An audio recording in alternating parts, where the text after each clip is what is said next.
ارباب اقتدار کی ہڈیاں سرما بنا دیتی ہے، سب کو نگل جاتی ہے، وہ ایک ننھے سے دانے کی پرورش کرتی ہے، اور پھر اس سے ایک کوپل نمودار ہوتی ہے جو اس سے باہر آتی ہے، اور پھر وہ ایک تناور درخت بن جاتی ہے، اور پھر اس کے فوائد سے دنیا فائدہ اٹھاتی ہے، اس کے سائے میں لوگ بیٹھتے ہیں، اس کا پھل کھاتے ہیں، یا پھر غلے کی شکل میں پودا غلہ دیتا ہے جو خوراک بنتا ہے انسانوں کا۔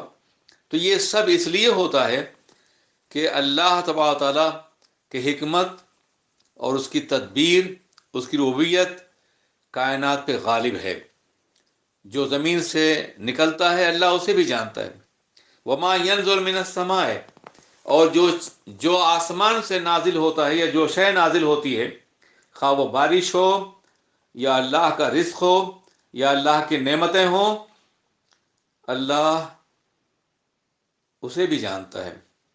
وما یارجو، اور جو آسمانوں پہ جاتا ہے، آسمانوں طرف رجوع کرتا ہے، عروج کرتا ہے، اللہ اسے بھی جانتا ہے۔ ان میں اعمال صالحہ بھی ہیں۔ جب انسان کوئی نیک عمل کرتا ہے تو اللہ کی بارگاہ تک پہنچا دیا تو اس کا عمل خدا کے حضور میں پہنچتا ہے۔ اس عروج سے بھی اللہ واقف ہے کہ بندہ جو عمل کر رہا ہے اس کا بھی علم سے ہے، اور جو اللہ کی نعمتوں سے فیضیاب ہو رہا ہے اس کا بھی علم سے ہے۔ کوئی بھی چیز اس کی نگاہ قدرت سے پوشیدہ نہیں ہے۔ وہ الرحیم الغفور، اور بلا شبہ وہ بے پناہ رحم کرنے والا اور بہت زیادہ بخشنے والا ہے۔ حضرات، اللہ کی نعمتوں سے استفادہ کرنے والے، اللہ کے فیضان بے پایاں سے فائدہ حاصل کرنے والے، اللہ کی ربوبیت کے زیر سایہ پروان چڑھنے والے اللہ کی نافرمانی بھی کرتے ہیں، مگر اس کے باوجود کہ لوگ اللہ کی نافرمانی کرتے ہیں، اللہ ایک طویل مدت تک انہیں ڈھیل دیتا ہے تاکہ وہ توبہ کر لیں، تاکہ وہ بخشش طلب کر لیں، تاکہ وہ رجوع اللہ کے ذریعے سے اپنی زندگی میں انقلاب برپا کر لیں۔ لیکن دنیا کفر کا یہ عالم ہے کہ اللہ کی نعمتوں سے فیضیاب ہونے کے باوجود، اللہ کی ربوبیت سے فیضیاب ہونے کے باوجود وہ اللہ کی نافرمانی کرتے ہیں۔ لوگ ایسے لوگوں کے بارے میں اللہ ایک طویل زمانے تک مہلت دیتا ہے، اس کو قانون امہال کہتے ہیں، تاکہ وہ باز آ جائے اپنے گناہوں سے، خدا کی بارگاہ میں توبہ کر لے۔ لیکن اس مہلت سے فائدہ اٹھا کے بھی اگر انسان توبہ نہیں کرتا تو پھر یا تو دنیا میں بھی اس کا مواخذہ ہوگا یا پھر قیامت میں یقیناً اس کا مواخذہ کیا جائے گا۔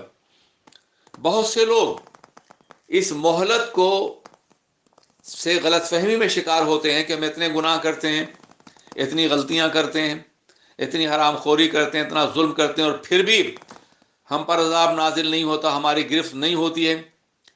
وہ اس غلط فہمی میں رہتے ہیں کہ آخرت موجود نہیں ہے، یہ ساری باتیں بس یوں ہی بنا دی گئی ہیں۔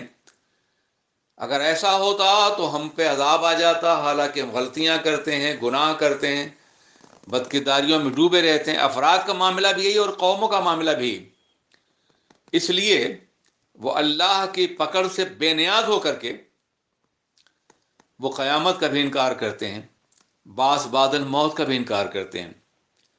چنانچہ اللہ ان کا تذکرہ فرما رہا ہے، وقال الذین کفروا لا تأتینا الساعۃ، جو لوگ کافر ہیں وہ یہ کہتے ہیں کہ قیامت ہم پر کبھی نہیں آئے گی، قیامت کا وجود نہیں ہے۔ قل بلا وربی، اب یہاں خدائے ذوالجلال والاکرام اپنے پرجلال اسلوب سے جواب دے رہا ہے اپنے نبی کی زبان سے کہ اے نبی کہہ دیجئے بلا، بلا شبہ، یقیناً، کیوں نہیں، وربی، مجھے میرے پروردگار کی قسم ہے، لتاتینکم، قیامت یقیناً اور بلا شبہ تم پر نافذ کی جائے گی، تمہارے پاس آئے گی۔ لتاتینکم تاکید کا صیغہ ہے، بلا وربی، وربی قسم کے لیے ہے۔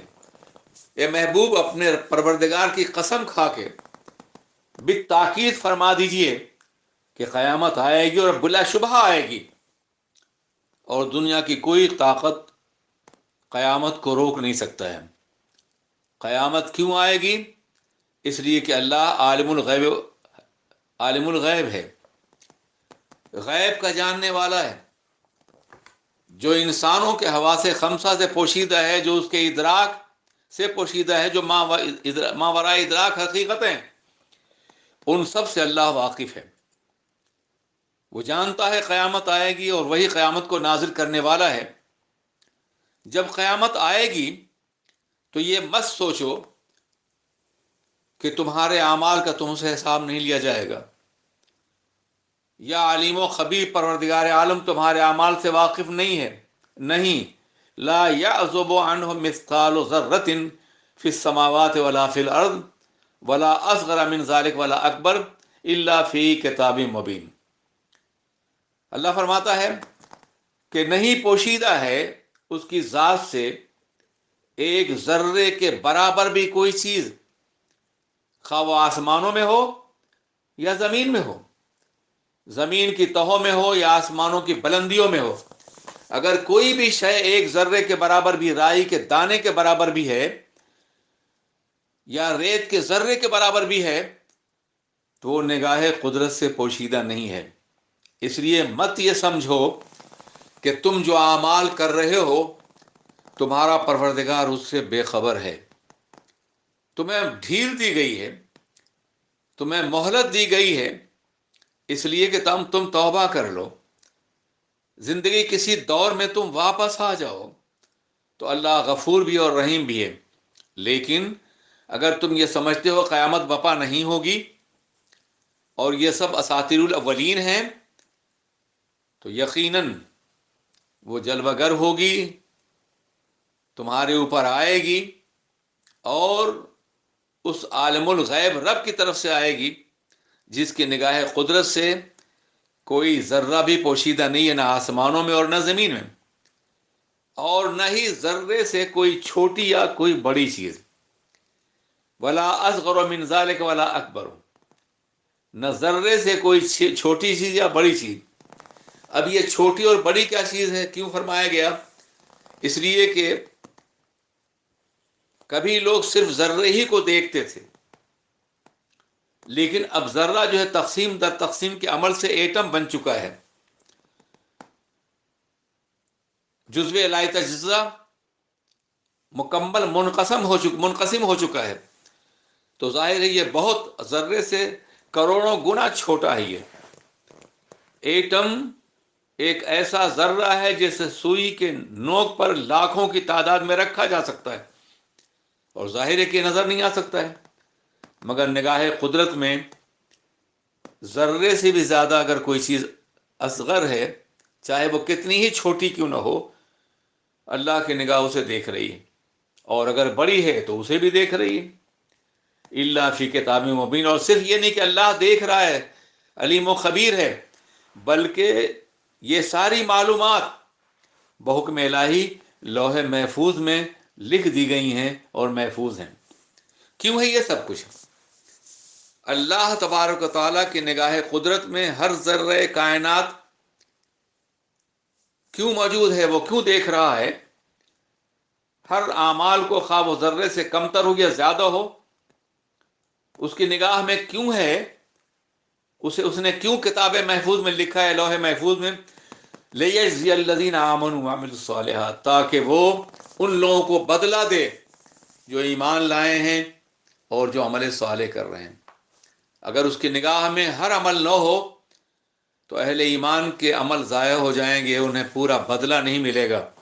لیکن چونکہ وہ ہر عمل کو دیکھ رہا ہے، وہ عمل جو زمین پر ہے، جو آسمانوں پہ چڑھ رہے ہیں، اس لیے یقینی طور پر وہ ہر ایک عمل کا پورا بدلہ دے گا۔ کن لوگوں کو؟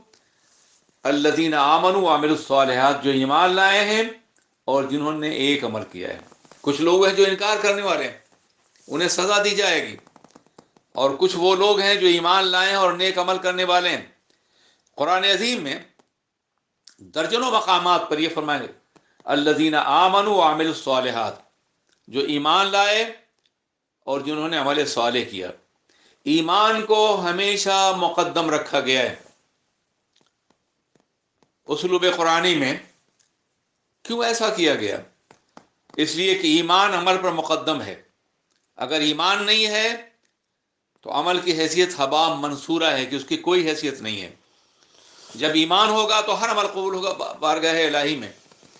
اس لیے پہلے ایمان کو مقدم رکھا گیا، اللہ پہ ایمان، اللہ کی کتابوں پہ ایمان، اللہ کے رسولوں پر ایمان، اللہ کے فرشتوں پر ایمان، قیامت کے دن پر ایمان، موت کے بعد اٹھنے پہ ایمان، اور تقدیر خیر و شر پر ایمان۔ یہ ایمان کے بنیادی عناصر ہیں، اور جو ان پر ایمان لاتا ہے یقین کامل کے ساتھ ان حقائق کو مانتا ہے اور پھر وہ نیک عمل کرتا ہے تو اللہ کی بارگاہ میں قبول ہوگا، یقیناً قبول ہوگا۔ لیکن اگر کافر کوئی ایسا عمل کرتا ہے جو نیکی میں شمار ہوتا ہے تو ممکن ہے دنیا میں اس کو کوئی فائدہ پہنچے، اس کی شہرت ہو جائے، اسے کوئی مقام میسر آ جائے، کوئی ایوارڈ مل جائے اسے، مگر آخرت میں اس کے لیے کوئی حصہ نہیں ہوگا، اس لیے کہ وہ آخرت کا منکر رہا ہے۔ پھر اللہ فرماتا ہے یہ لوگ جو نیک عمل کرنے والے ہیں اولئک لہم مغفرۃ و رزق کریم، ان کو اللہ کی طرف سے مغفرت بھی ملے گی اور بہت ہی مبارک رزق ملے گا۔ یہ مبارک رزق دنیا میں بھی ملے گا۔ رزق بہت سے لوگوں کو ملتا ہے، روزی بہت سے لوگوں کو ملتی ہے، لیکن کچھ لوگ دولت کماتے ہیں، دولت کی بھرمار ہوتی ہے ان کے پاس، مگر رزق کریم نہیں ہے۔ مگر رزق کریم وہ ہے کہ جو رزق بھی ہو، بخشش بھی ہو اللہ کی طرف سے، اور پھر اس میں کرامت بھی ہو۔ اللہ کی بارگاہ میں مقبولیت کا مقام عطا فرمانے والا جو رزق ہے اسے رزق کریم کہتے ہیں۔ اس کے مقابلے میں جو ایمان لائے عمل صالح جو کرتے ہیں ان کے مقابلے میں وہ طبقہ ہے والذین سعوا فی آیاتنا معاجزین، اور وہ لوگ جو ہماری آیتوں کو شکست دینے کی کوشش کرتے ہیں، جو ناممکن ہے ان کے لیے۔ وہ یہ سمجھتے ہیں کہ ہماری آیتوں کو جھٹلا کر کے ہماری آیتوں کو شکست دے لیں گے، ہرا دیں گے، ایسا کبھی نہیں ہوگا۔ اولئک لہم عذاب من رجز علیم، یہی وہ لوگ ہیں جن کو بدترین قسم کا دردناک عذاب دیا جائے گا۔ وَيَرَى الَّذِينَ أُوتُوا الْعِلْمَ، اور وہ لوگ دیکھیں گے، جانتے ہیں جنہیں علم دیا گیا ہے، علم حقیقت دیا گیا ہے، حقیقت کا ادراک بخشا گیا ہے۔ الذی انزل الیک من ربک، جنہیں علم دیا گیا ہے وہ جانتے ہیں اس کتاب کے بارے میں جو آپ کے رب کی طرف سے نازل کی گئی ہے، هو الحق، کہ وہ جو نازل کی ہوئی حقیقت ہے وہ حق ہے۔ وَيَهْدِي إِلَىٰ صِرَاطٍ مُسْتَقِيمٍ، صراط العزیز الحمید، اور وہ کتاب رہنمائی کرتی ہے، ہدایت دیتی ہے خوبیوں والے اللہ کے مقدس اور عزت والے راستے کی طرف وہ کتاب رہنمائی کرتی ہے، سیدھے راہ کی طرف جو جسے اللہ ہی دکھاتا ہے۔ وقال الذین کفروا، اور جو کافر ہیں انہوں نے یہ کہا هل ندلکم علی رجل ینبئکم اذا مزقتم کل ممزق، کیا ہم تمہیں خبر دیں ایک ایسے انسان کے بارے میں معاذ اللہ جو تمہیں خبر دیتا ہے کہ جب تم ریزہ ریزہ کر دیے جاؤ گے، بکھیر دیے جاؤ گے، تو تم کو ایک نئی زندگی سے آشنا کیا جائے گا۔ انکم لفی خلق جدید، تمہیں از سر نو پیدا کیا جائے گا۔ اب وہ اپنی بدبختی سے کہتے افطر علی اللہ کذبا، کہ یہ دعوے دار معاذ اللہ جو نبی ہیں اللہ پہ جھوٹ باندھتے ہیں، ام بھی جنتن، یا پھر انہیں جنون ہے، معاذ اللہ دیوانہ پن ہے۔ اللہ فرماتا ہے کہ جو لوگ یہ کہتے ہیں تو ان کا معاملہ یہ ہے کہ میرے حبیب نہ مفتری ہے اور نہ دیوانہ ہے، بلکہ جو ایسا کرنے والے ہیں اور آخرت پہ یقین نہیں رکھتے ان کے لیے عذاب ہے، اور کھلی ہوئی بدترین گمراہی مبتلا ہیں جس سے پلٹ آنے کے امکانات نہیں ہیں۔ جو پیغمبر اعظم کی کتاب اور ان کی دعوت کی صداقت ازلی پر یقین نہیں رکھتا وہ بدترین گمراہی دوچار ہے، اور وہ کبھی لوٹ کے نہیں آئے گا، اس کے لیے عذاب مقدر کر دیا گیا ہے۔ افلم یروا الی ما بین ایدیہم وما خلفہم، کیا انہیں نظر نہیں آتا جو ان کے آگے اور پیچھے ہے؟ یعنی گھیر رکھا ہے انہیں اللہ کی قدرت نے ہر طرف سے، زمین میں گھیر رکھا گیا ہے اور آسمان میں گھیر رکھا گیا، من السماء والارض۔ وہ نہ زمین کے حدود سے باہر جا سکتے ہیں اور نہ آسمان کے دائرے سے نکل سکتے ہیں، اتنے مجبور ہیں۔ ان نشا نفسد بہم الارض، اگر ہم چاہیں تو انہیں زمینوں میں دھسا دیں، زمین میں، اور نسقط علیہم کسفا من السماء، کسفا من السماء، یا ہم ان کے اوپر آسمان کے چند ٹکڑے گرا دیں۔ ان فی ذلک لآیۃ لکل عبد منیب، بلا شبہ اللہ کی قدرت اور اس کے اختیارات اور زمین و آسمان میں گھرے ہونے کی وجہ سے ہر اس بندے کے لیے کھلی ہوئی نشانی ہے جو عبد منیب ہے، اللہ کی طرف رجوع کرنے والا ہے۔ حضرات گرامی، ان چند آیتوں کا ترجمہ میں نے پیش کرنے کا شرف حاصل کیا ہے۔ انشاءاللہ درس قرآن کا یہ سلسلہ جاری رہے گا۔ آپ لوگ انتہائی اخلاص کے ساتھ، اس امید کے ساتھ کہ اللہ درس قرآن کے ذریعے سے ہمارے ذہنوں کھول دے گا اور ہمارے دلوں کو منور کر دے گا، آپ سماعت فرماتے رہیں، دعا کرتے رہیں، اللہم ارزقنا تلاوت القرآن آناء اللیل و آناء النہار۔ اے اللہ ہمیں قرآن پاک کی تلاوت شام اور صبح عطا فرما۔ اللہم نور قلوبنا بنور القرآن، ہمارے قلوب کو قرآن پاک کے نور سے منور کر دے۔ ونور قبورنا بنور القرآن، اور ہماری قبروں کو بھی نور قرآن سے منور کر دے۔ ونور صراطنا بنور القرآن، اور ہمارے راستے کو، خواہ وہ دنیا میں چلنے والا راستہ ہو یا پل صراط کا راستہ ہو، اس کو بھی قرآن پاک کے نور سے منور کر دے۔ وَاجْعَلْهُ لَنَا شَفِيعًا یوم القیامہ، اور اللہ قرآن کو ہمارے لیے شفاعت کرنے والا بنا دے۔ آمین یا رب العالمین۔ السلام علیکم ورحمۃ اللہ وبرکاتہ۔